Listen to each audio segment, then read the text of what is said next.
Look, as you know, Steve, the president and the U.S. military's initial timeline was about 4 to 6 weeks to achieve the full objectives of Operation Epic Fury. Again, to destroy their missiles and their ability to make them, destroy their navy, permanently deny them nuclear weapons forever, and to, of course, weaken their evil terrorist proxies in the region.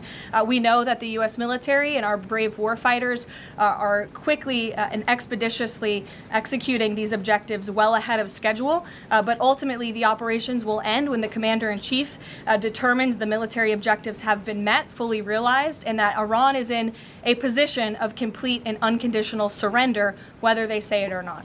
Does the president still want Iran's unconditional surrender? Well, when President Trump says that Iran is in a place of unconditional surrender, he's not claiming the Iranian regime is going to come out and say that themselves. What the president means is that Iran's threats will no longer be backed by a ballistic missile arsenal that protects them from building a nuclear bomb in their country. I could make an empty threat, but if I have no actions to back it up, then it's an empty threat. And so President Trump will determine when Iran is in a place of unconditional surrender, when they no longer pose a credible and direct threat to the United States of America and our allies. Adriana. Can you explain why the Energy Secretary posted and then appeared to have deleted a post on X saying that the U.S. Navy escorted an oil tanker through the Strait of Hormuz?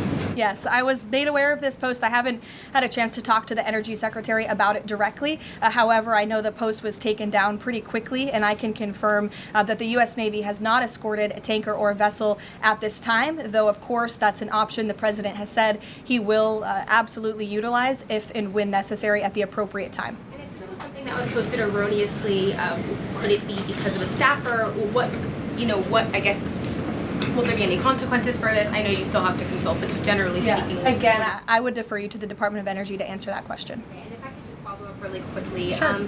In terms of oil sanctions, the president said that there would be some sanctions that would be lifted. Would those be on Venezuela, Russia? Could you give some specifics there and then timing for that as well? Sure. I know it's something that the Treasury Department and the President's energy team continue to discuss, and they will ultimately consult with the President before decisions are made. I don't have any announcements on new sanctions or the lifting of new sanctions for you today. Alex. Thank you. Reuters has reported that about 150 U.S. service members have been injured so far. Can you confirm that number and elaborate on that?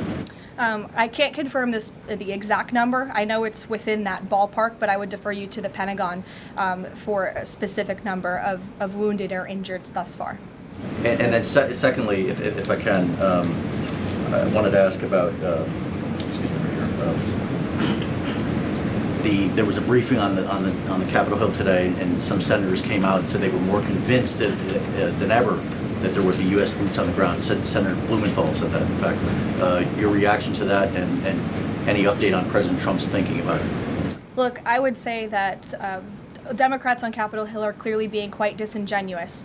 3 years ago, not a single Democrat voted against the resolution condemning Iran as the world's leading state sponsor of terror. Yet now, with President Trump as commander-in-chief finally taking the action that so many Democrats have called on the commander-in-chief to do for many, many years, to wipe out the threat of a rogue Iranian terrorist regime, now all of a sudden Democrats are playing politics with this long-standing bipartisan policy of the United States, and 53 of them in the House recently voted against the resolution condemning Iran as the world's state sponsor of terror.